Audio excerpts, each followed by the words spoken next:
Thank you so much, Sachin, for joining us on a podcast at Dawdle. Thanks so much for taking out time to share your insights with our global audience. Thank you so much, Sachin. We have got some very interesting set of topics for you, but before we go there, you have a prolific, kind of journey in terms of the professional experience that you have. Sachin, if you could take us through your journey so far to give a good context to our audience. Sure.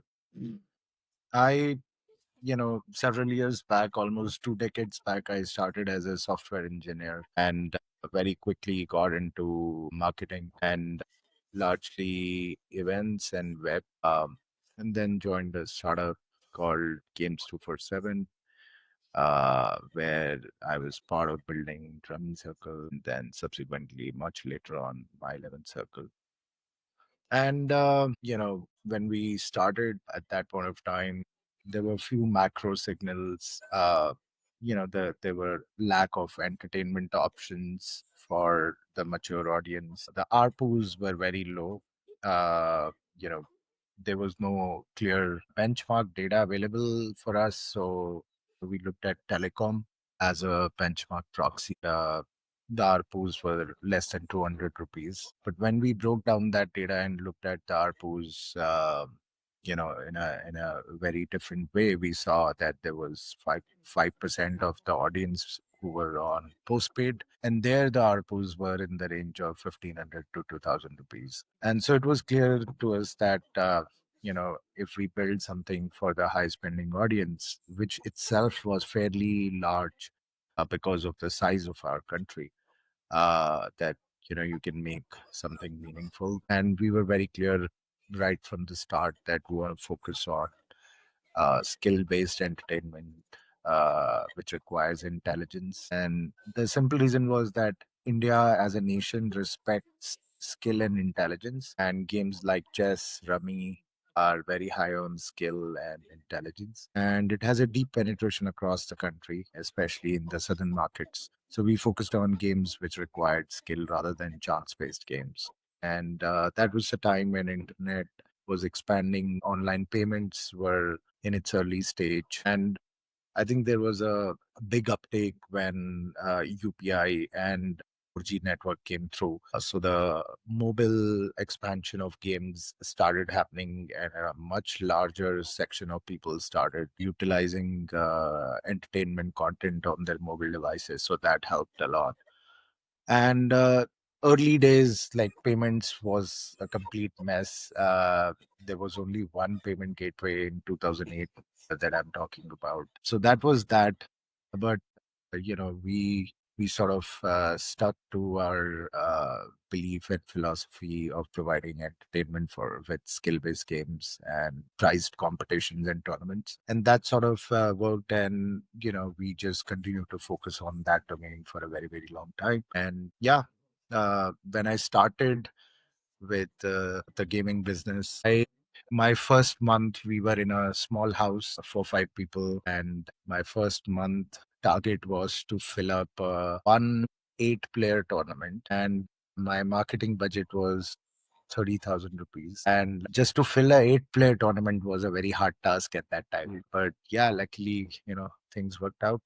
I grew the from a marketing standpoint to the business from literally zero in revenue to over $250 million in annual revenues and so on and so forth. And the company got valued at $2.5 billion.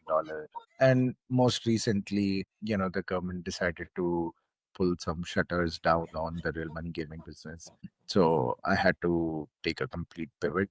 And, I started with Revenuable.ai, which is your AI revenue team. So that's been my journey. Thank you so much, Sachin. I think you have already covered the first question that I had was around what were the early inflection points where you realized gaming in India was not just an entertainment, but an ecosystem ready to scale. Yeah. Yeah, you're right. I think most of the points I have covered over there. I think, overall, if I was to say, like, we were at the right time with the right product, with the right market fit. And, even though when we went to investors in the early stages and we were discussing revenues and ARPU and things like that, and uh, we were projecting like some 200 to 250 rupees in ARPU. And the investors, like some of them laughed it off and said that, like, telecom generates 200 rupees ARPU. How are you going to generate it? And the reality is that we were able to get like almost 4,000 rupees in ARPU. So obviously, all those factors just completely were shunned. Even through the growth phases, I remember some of the investors, were still very skeptical, and there was always a regulatory, situation that we were aware of, and but nobody thought that it's gonna get shut down. Uh, so that was definitely a surprise and a very sudden shock for the entire industry.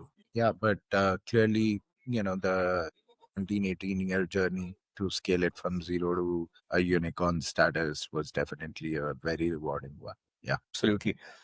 Sachin, you have led marketing for real money game, and we want to understand from you that how did you leverage behavioral science, that is incentives, habit loops, and feedback design to drive retention without compromising on ethics or responsible play? Yeah.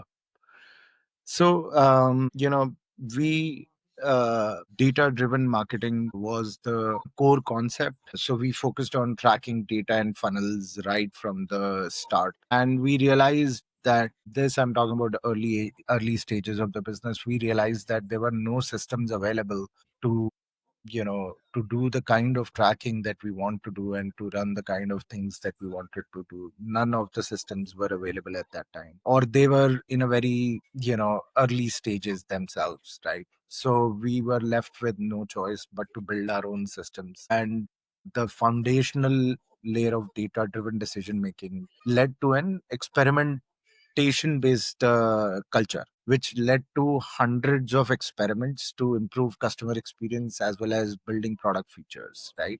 So whether it is a leaderboard, or whether it is a new user onboarding journey, or whether it is customers feedback, running or gathering their testimonials or things like that, right? Like all of that, learning from the data, and kept running hundreds and hundreds of experiments on every part of the website, and later on the app also, right? Like at any point of time, we were running like 2000 versions of the website or the app, right?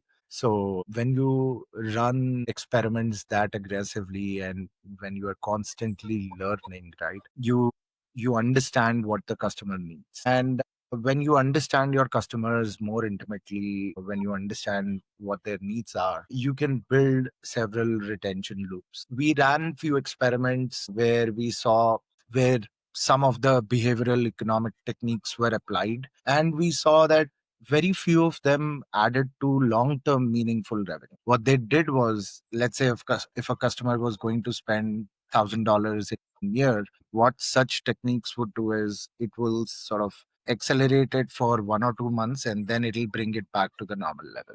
So there were payment journey related experiments that we ran which had the biggest impact. So anything which was touching the payment window, like where people would make payments, or the offers that were delivered over there, those were the experiments that led to meaningful growth. So for the simple reason that you're touching pricing, and whenever you touch the economics of the payments and the money flowing in or out, that leads to the highest impact. It can be positive or negative, but if you run it in a very controlled way, then you can, like, deliver higher results. And you just talked about that those kind of triggers didn't lead to returns over a longer period of time.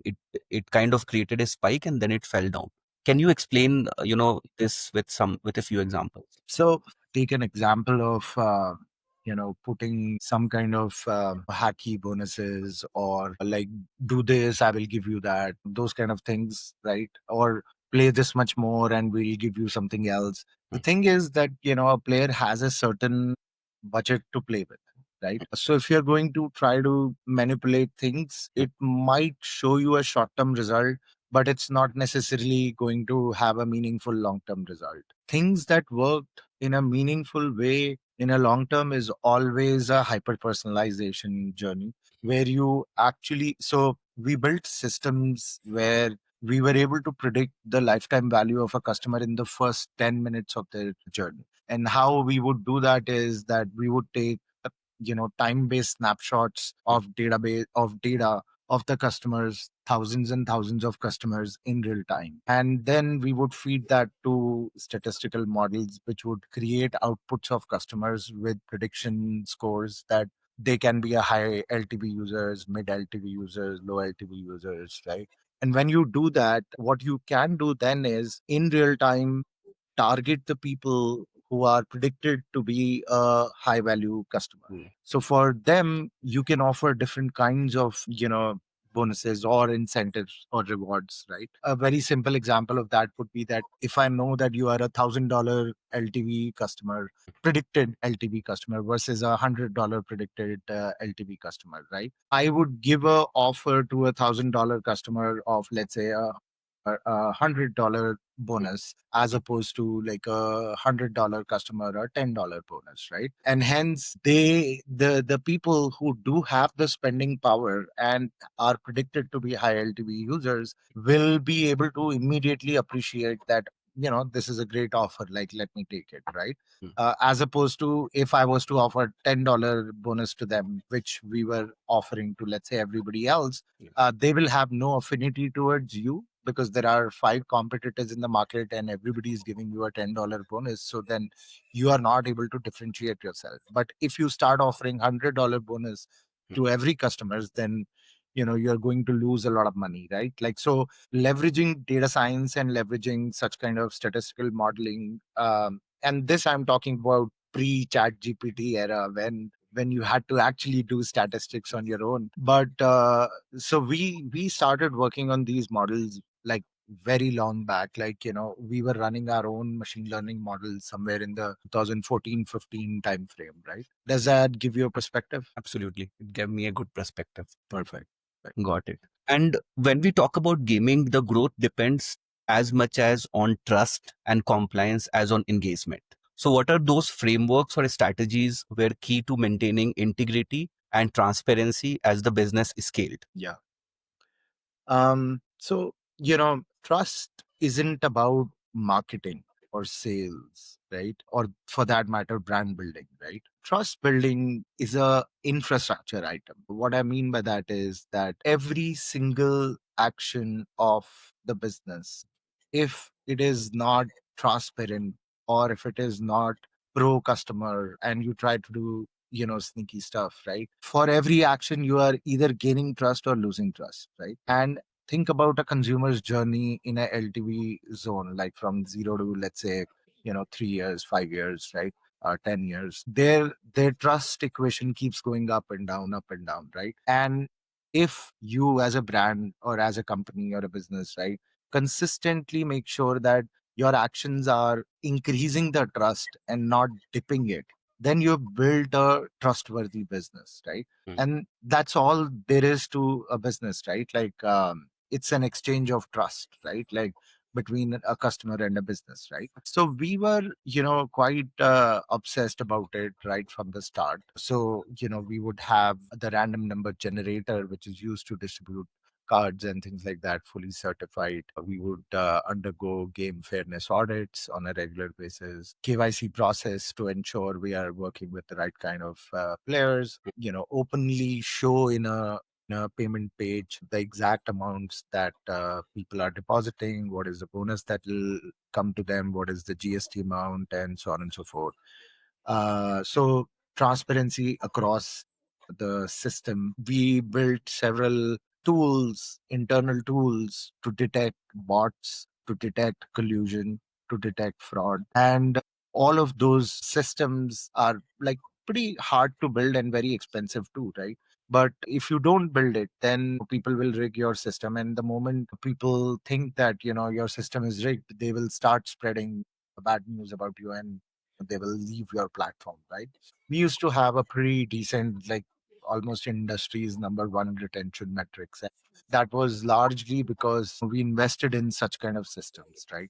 One of the interesting things that you know that I would share is that, see, India is a trust deficit economy. As simple as that, right? Even if you are buying vegetables from a vegetable vendor, right?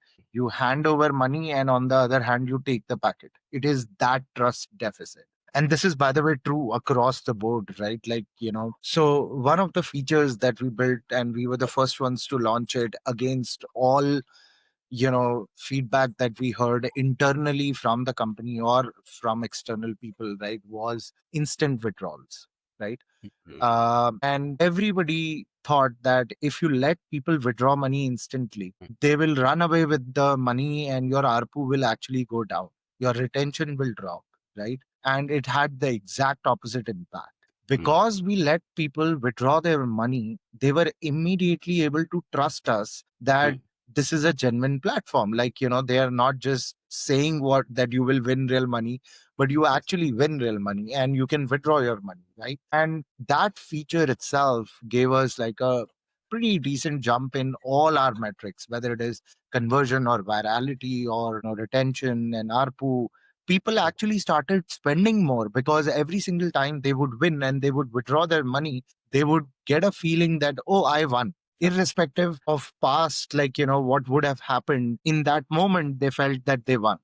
And hence they would go enjoy that money, and at some point of time they would again come back because they now trust the system, and they would deposit again and start playing the game, right? So yeah, like, I would say we treated compliance and all the consumer facing roles like a fabric of the company, to ensure that every department is, through their actions, building trust along with the customer. Sachin, just thinking, like, what's the revenue model of real money gaming, like apps? So the revenue model is very simple. It's like a marketplace where we provide a platform as a service where people come together, and each one of them put in a small amount of money, and we take a service charge to run that game table. As simple as that, right? So if six players are playing, each put in 100 rupees each. We'll take, like, out of the 600 rupees as the pot,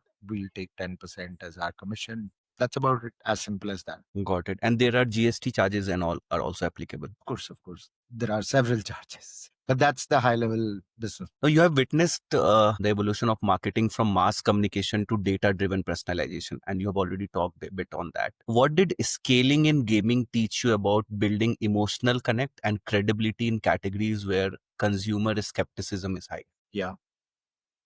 Um, again, like I said, India is a trust deficient economy, a nation. Same way, India is also a emotion led nation, right? Where people act more on emotions than on rationality and logic and so on and so forth, right? So if you build transparency in your operations with all your stakeholders, whether they are your customers, vendors, employees, board members, so on and so forth, right? um, you can very clearly see that each of the employee or each of your vendors, when they talk about you when you are not in the room, right, they are positively talking about you, and that leads to word of mouth, which is the positive word of mouth, right, which leads to virality of your business, right? And hence, we tried our best across the board to ensure that, like, we are being transparent and open about how we are going about doing things, right? Also, we to scale a system like this, right, the more human intervention that you put, the higher the amount of ego points that you add, right? Yes. Every human comes with their ego points, and each human touch point adds delay to the decision making process, right? Faster the decisions that a company takes, faster the growth that happens, right? So I was, at least from a marketing standpoint, I was of the opinion, for a simple reason, that we should automate as much as we can. So, on a monthly basis, we were spending around 50 crores in marketing budgets, and my team size was five, right?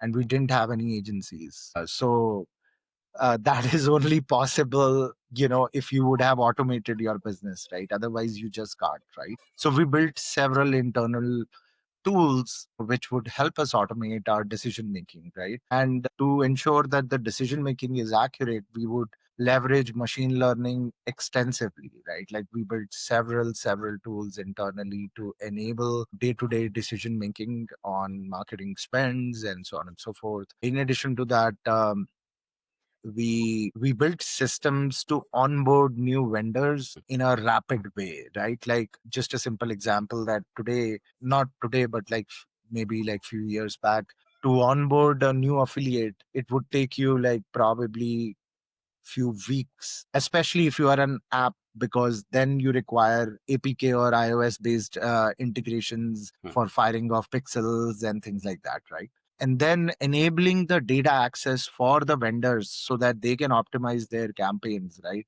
Itself was a massive challenge. And I'm talking about several years back now. I think there are tools which are allowing you to do all Yes. of that, right? Like Apps Flyer and so on and so forth, right?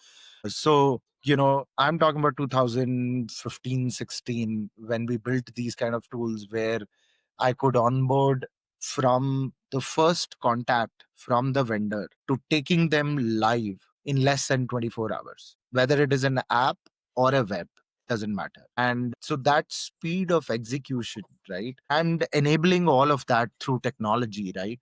That helped a lot in scaling, right? So I would say if you apply such kind of machine learning based systems, or in today's world, AI based systems across the business, which is marketing, tech, risk, customer service, finance, sales, marketing, like everywhere, right?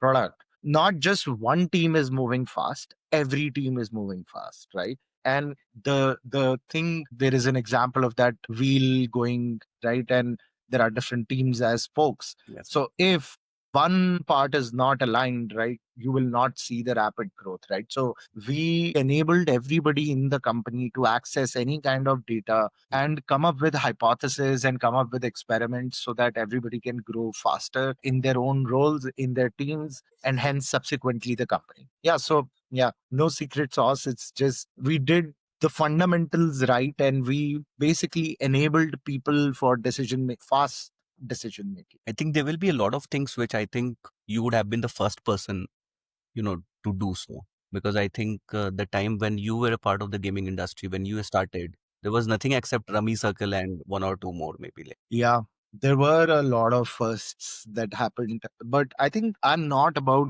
being first or any of that. I don't think, in a long term it has any meaning. First movers advantage is helpful for sure, but it's not the only thing that leads to a successful growth company. There were examples of companies which were started by, employees of the gaming company, and they set up their gaming companies with which scaled so rapidly that they were able to overtake existing businesses which were existing for like 15 years, right? So like I said, like, if you enable people through data driven decision making, make it super available to everybody, have like really smart people who have access to all this data, and like you have a rapid execution speed, those are the things I would say matter a lot, uh, you know, to grow things fast. so, after a decade inside these operations, you also moved into angel investing. So, what are those key founder qualities or metrics do you now look for, having experienced firsthand what it takes to build and scale a company from zero to a category leadership? Yeah. I have asked this question to so many people, that do you have a model which can predict that this company will be a success? And unfortunately, I haven't received an answer yet positively.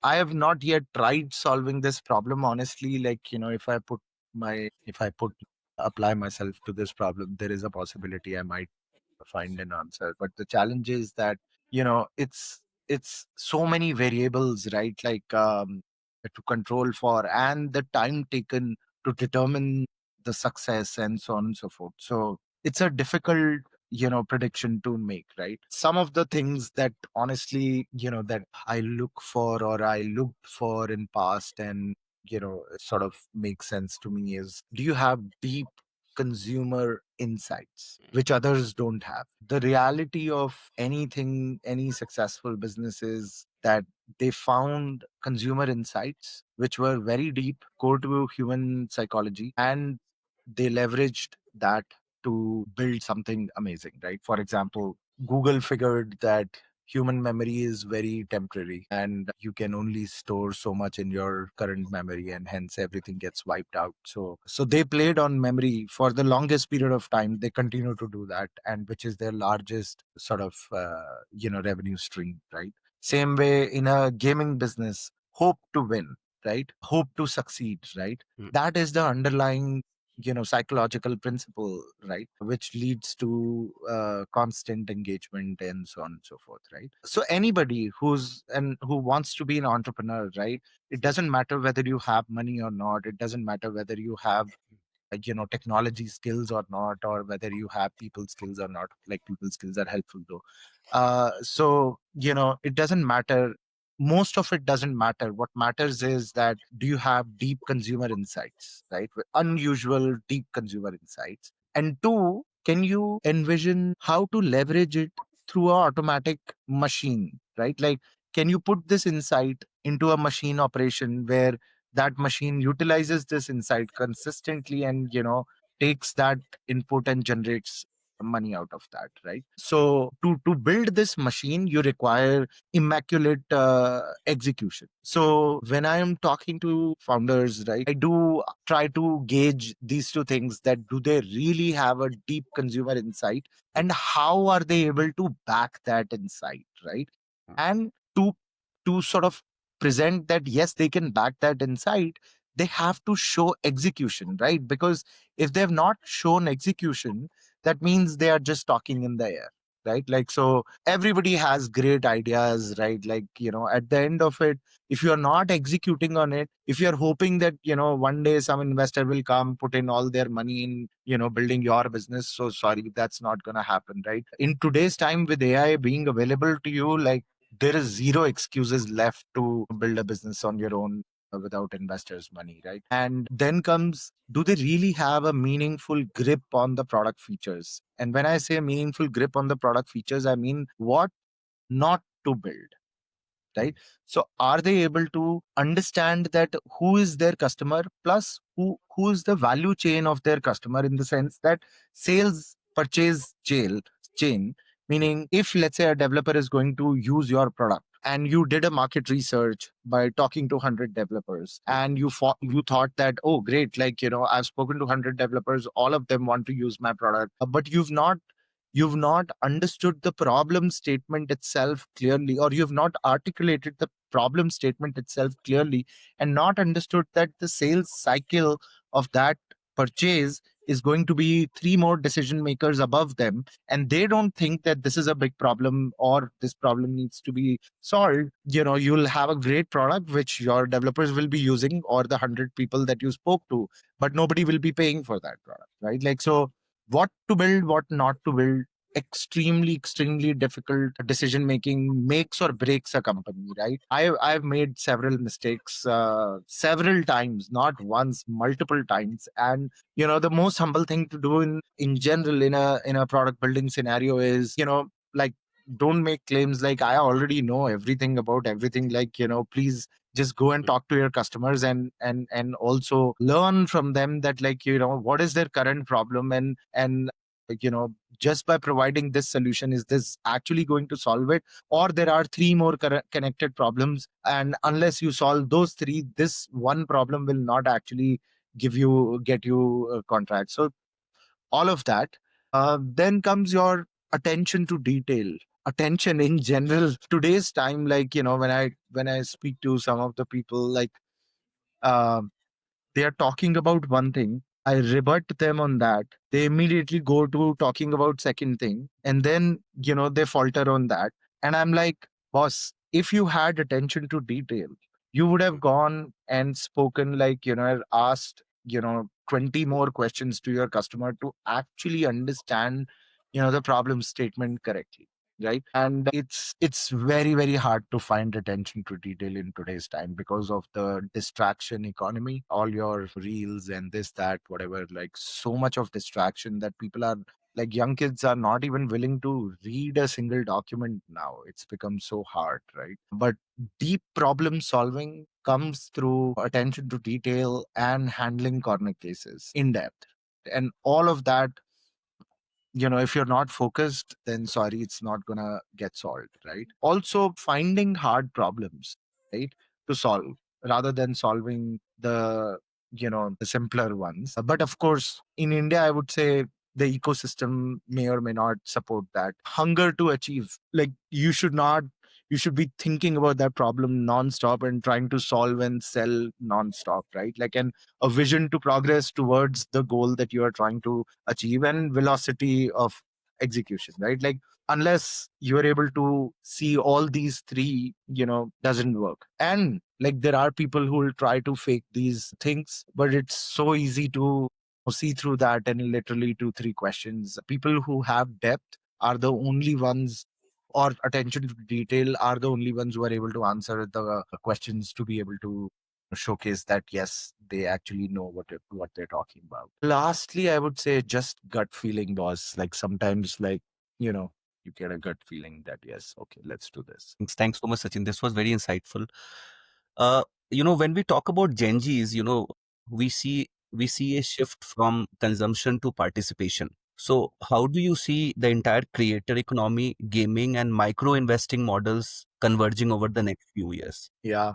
I think, as we progress in today's time with AI and so on, where the knowledge economy work has already been solved or will get solved by 2027, creation will again come back into, like, core forefront, right? All the models and AI and whatever is happening right now will mature to a level that they will, they'll be like just flawless, or they'll be very close to reality, right?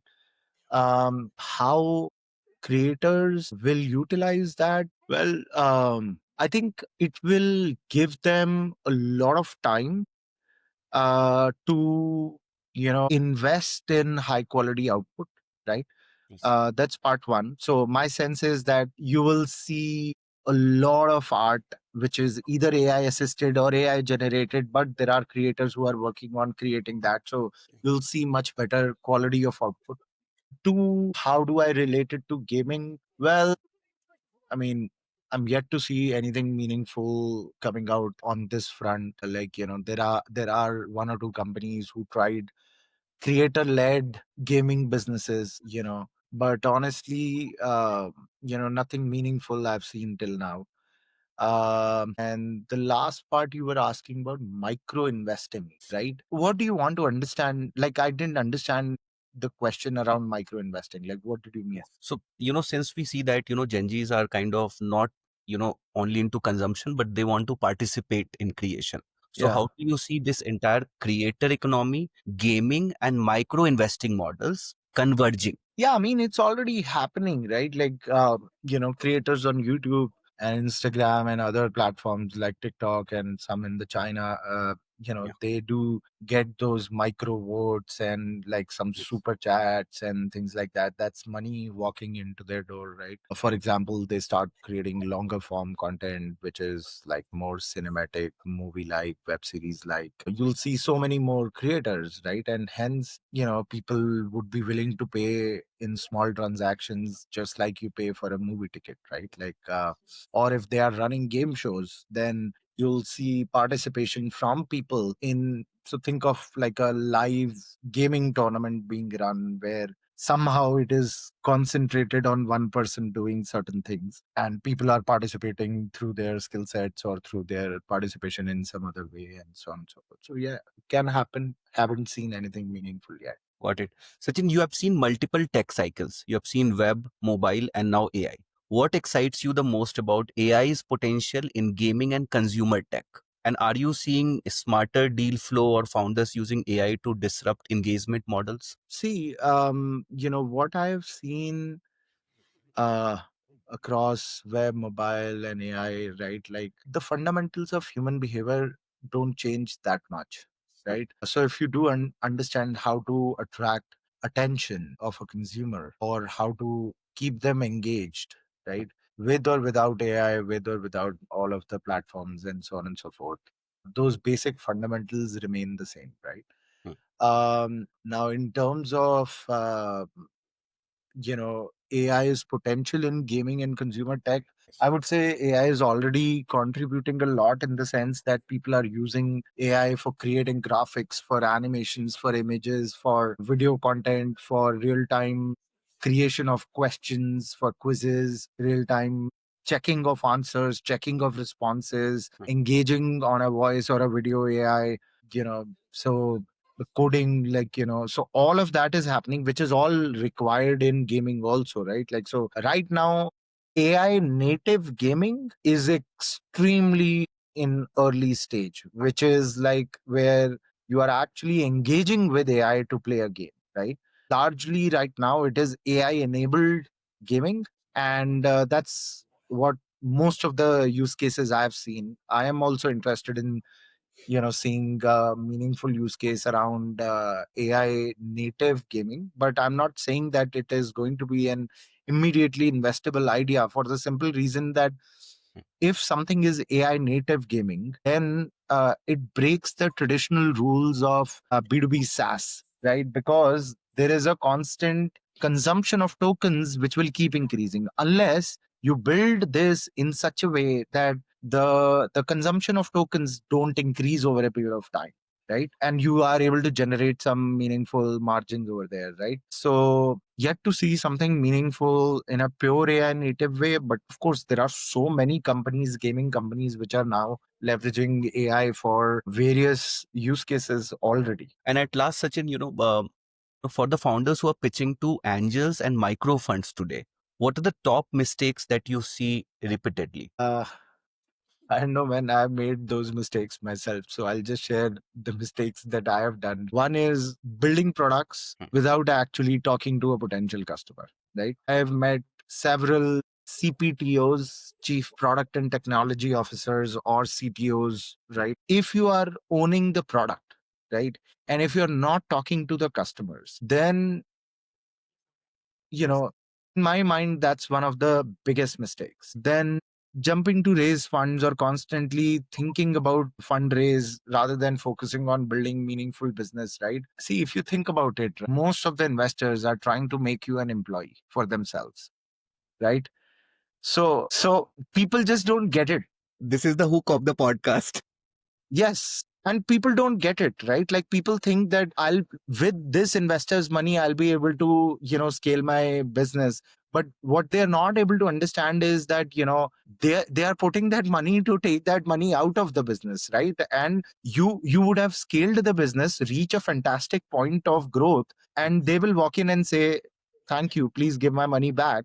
And you'll be set back in your business at that moment, right? On the other hand, and this is all about growing fast, right? Like, I want to grow fast and nothing wrong in it. Like, I've always been, of the opinion that if you don't grow fast, like, you will be left behind the competition, right? So all those points valid, but fundraise cannot be the basis of building a business, right? Like, fundraise has to come when you have figured out things, right? Like, and it takes time to figure things out, right? Even if you're coming with a decent amount of experience in that domain, right? When you actually again go back into market doing the same business again, right? The realities of competition has changed. You might have been working in the rank 1 company, but when you start on your own, you are the rank 30th company. So your realities are absolutely different from the realities that you were operating in, right? So until or unless you figure those things out and you jump into raising funds, like, what was wrong working where you were, right? Like, so that's that.